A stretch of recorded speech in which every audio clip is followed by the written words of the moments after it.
For me, I don't think there is any sin graver than betrayal of trust. The situation we find ourselves is simply a clueless, everlasting, incompetent bunch of arrogant braggarts who, Felix, I beg you. You call that criminal and all manner of things. I didn't speak, I beg you. You spoke for 15 minutes. Don't interrupt. I haven't said anything. No. You are interjecting me. Don't do that. You spoke for 15 minutes. Go ahead. A clueless, everlasting, incompetent bunch of arrogant braggarts who have simply scammed their way into government. That's all. And that is why you see the people speaking. I mean, he's right. This is not the first tax or levy the people of this country are paying. We are already paying, and we keep paying, and they will add more, we'll pay. But the reason why the people will speak up against this is because you came to tell them A, and you are doing B. You betrayed their trust. The fiduciary relationship that the NDC built with the people of this country while they were in opposition, the big talk, the plenty grammar, all the blabbing they did, knowing the gravity of the issues at hand, and they said they have solutions, and they were emphatic. He said, we will solve this without burdening you with additional tax. In fact, the finance minister in his budget, I think paid 264 or so, the 2025 budget, actually mentioned ESLA and all the reviews, but it went ahead to indicate that they are not going to add anything. The finance minister is caught on tape at his vetting when he was asked that all these plenty things you are saying your government will do. When you come to office, you are at the same time saying you remove this tax, you remove this tax, you remove this tax. How are you going to do these things? He said, in this country, I have studied the economy of this country for a very long time, and I do not need to add new revenue handles to be able to deal with the issues. He said you do not necessarily. Yes. That's what he said. That's a caveat. No, but the context is important. The context was specifically, you are removing all these taxes. You are making all these promises. How are you going to deal with the gap? He said, don't worry. I have studied this for a very long time. I would emphasize on compliance to make up for the money. He even went on to talk about all these tax refunds, which he said that if he deals with the tax refunds by reducing it from 6% to 4%, the amount of money he will make is far more than all the taxes he's removing. That is the reason why the people are talking. And when we talk, you tell us to shut up, and you are taking us to history and giving us historical background about how debt came about. Why are we doing this to ourselves? Why? We go to bed on Tuesday. We go to sleep on Tuesday. Wake up Wednesday morning with a 4 cedi 50 pesos on every gallon of petrol we buy in this country. And you're telling us we should keep quiet because I'm MPP, because I squeeze banana into my vehicle? Why do you think the MPP lost the elections by the margin with which we lost? It is because you told the people that you won't do this to them. If the people knew you were going to remove e-levy, remove non-existent, what I mean non-existent, I mean nobody paid, emission tax, and ask for claps and applause, and bring them 4 cedi 50 pesos per gallon 2 months later, you think they'll be clapping for you? You went to squeeze the hands of GPRTU and force them to reduce transport fares by 15%, telling them about how you have brought the cedi you up and brought dollar up, for which reason fuel prices have come down and so they should remove it, knowing very well that you have already prepared your memorandum for a 4 cedi 50 pesos on a gallon of fuel. That is dishonesty. That is leadership of insincerity.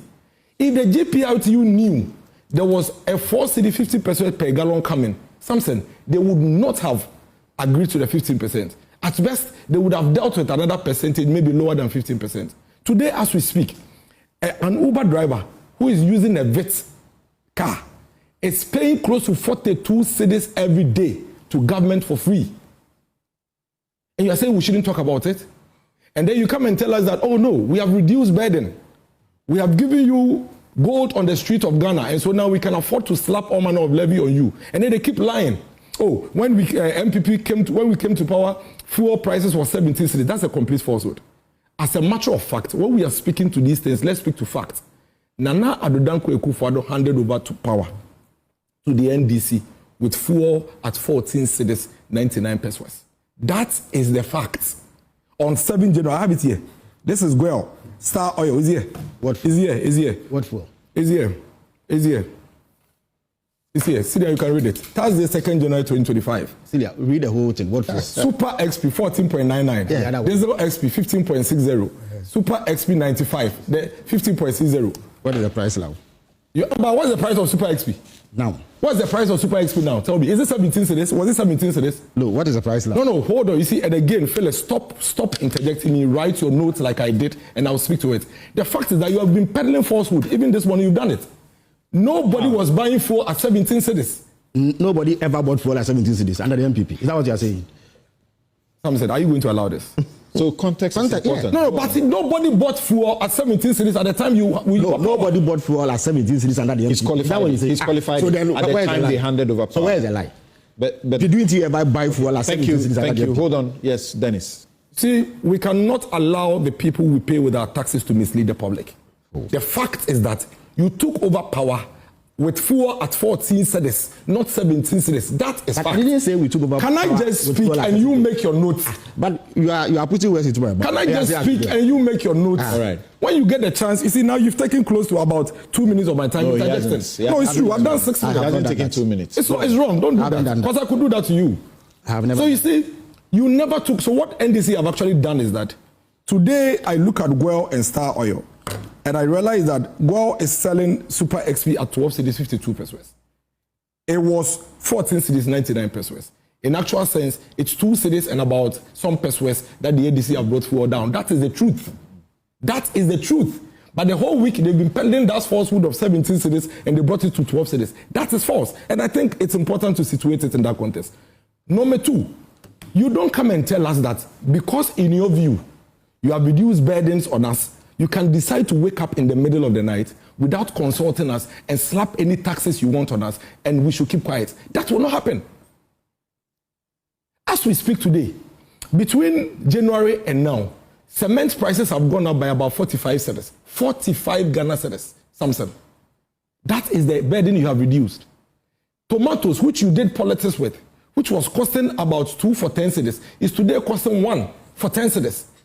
Expo market, Malata market right here. That is the burden you have reduced. Iron rods are skyrocketing. That is the burden you have reduced. And when you ask them to show evidence of the impact of the appreciation of the dollar, do you know what they do? They point you to the glamour stores on Spintex, East Legon, Cantonment, and Laboni. And they show you banners of these shops who are selling sofas for $60,000 and $70,000, who have reduced their prices and tell you that that is Ghanaian burden reduced.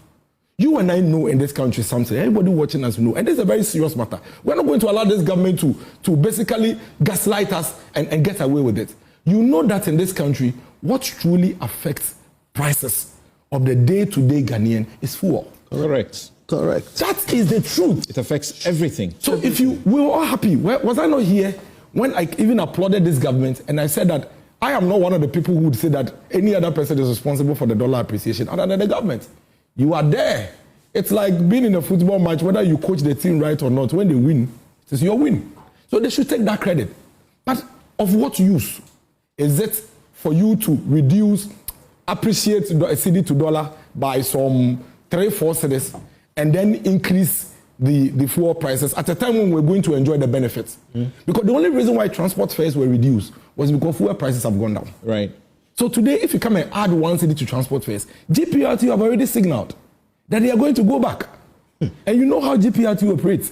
Whenever they come down 1, they go back 2 or 3 steps forward. But do you understand them? Why are they not saying we will also revert to the price rather than say we are going on strike? I mean, they do that all the time. This is not the first time. They've even done the strike before. It's not like a threat. They've done, even 2024, they did it. So we'll discuss that. But the fact of the matter is that the reality is what we are confronted, not the grammar. The reality is that you told the people when you come, you won't do this. Today you are doing that. That is what we need to deal with. But do you think that's the real reason why you lost as massively as you did? Because you said the reason why do you think we lost the election the way we did? It was because you promised them that you will not bring taxes. Yes, economy pockets. But people also remember that you promised that your tisika so accommodate. And we couldn't deliver. And that you were going to make gains from corruption. And we couldn't deliver. Stay there. That is why the people said, you said you will do it, so we'll vote for you. That is the reason why the Ghanaian people voted for you. Otherwise, why else do you think they queued to vote for you? You went to tell them that the things the NPP said they would do for you, they couldn't do for you. Vote for us. Now, let's come to this whole energy thing. Let's put it on record. Something you and I know, and that is also fact. The NPP did not criminally, like he put it, manage the energy sector for us to come into this debt. As a matter of fact, if you are going to describe what has brought the energy debt as criminal, then you are the criminals.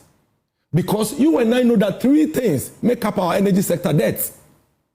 The excess capacity, which is about $500 million thereabout every year, which you signed, and you heard him say that the NPP, you signed 32 of it, 32. Something you signed 32 of it. That is fact. Now the fact is that you go and sign contracts with people and tell them to generate power. The country is going to be able to afford to, maybe, is going to be able to use 4,000 megawatts. You go and sign contract of 5,000. I'm making a point. So there's an excess of 1,000. That excess of 1,000, your agreement with them is that whether you use it or you don't use it, you will pay. Now, Council, Bentel, and myself, we only pay for power that we have used. That's 1,000 excess capacity that you took from them. It didn't come to us, so we don't pay for it. What it means is that every day, that excess capacity bill is on governments. We voted for you. You said you were going to change. I agree. For 8 years. Hold on. No, I'm not. I haven't complained. Okay. I am only making a point that you have no business. It is a complete insult on the Ghanaian people for you to come and sit on TV and call the energy sector debt criminally managed when you signed the baby. He gave over a dozen reasons. Hold on, I'm coming to all of them. Number two, the second reason for her debt, and there is none more than these three. The second reason is the point that Council Bentel made, and he himself made it. When ECG itself goes to lift the, let's say the 4,000, before the 4,000 gets to our homes, 500 is lost through technical losses because the cables are weak, this is not there, you understand? 500, the technical aspect, 500. So we don't even receive the entire 4,000 for us to use and even pay. Now, after we have also used the 3,500, ECG should come and collect the money from us. They are collecting 3,000. So that one to 500 is lost. These are the reasons why we have these challenges in the energy sector. Correct. That is fact. Correct. Nothing else. There is no other thing. Now look at each of these three things. Which of them makes NPP criminal and doesn't make you worse of a criminal? When we had a handle or an avenue by which we were seeking to make up for this, you came in, you took it off.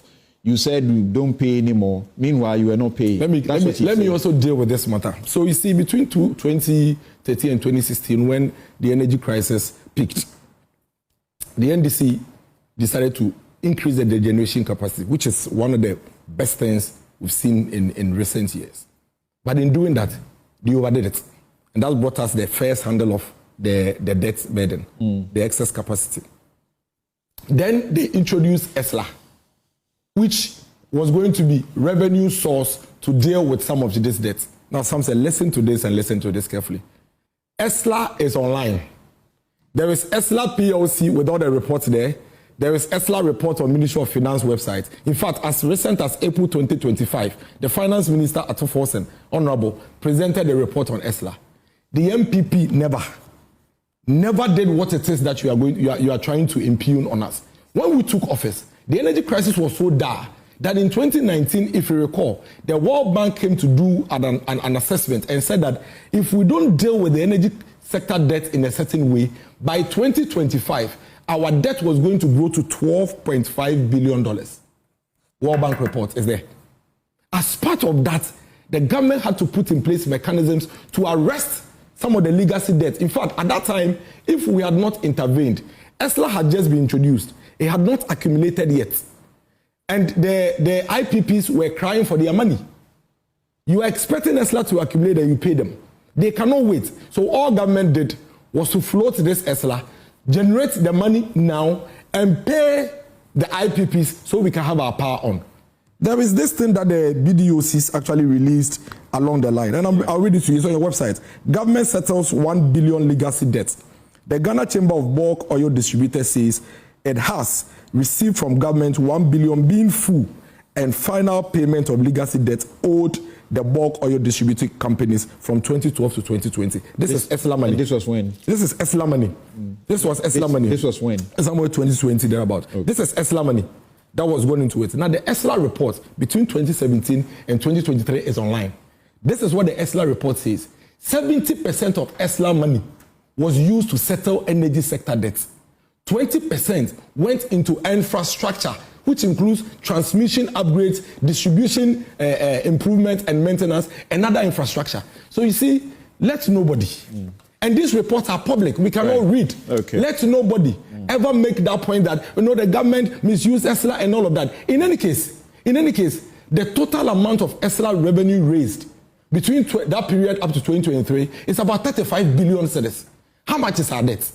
35 billion cedis. How much is our debt? Now the point I'm making is that we are complaining about the 4 cedi 50 pesos on a gallon because this government comes on air to create an impression as if they are introducing a levy to come and deal with the energy sector debt. But guess what? This is the point. And this is the point they make, but they make it quietly and subtly.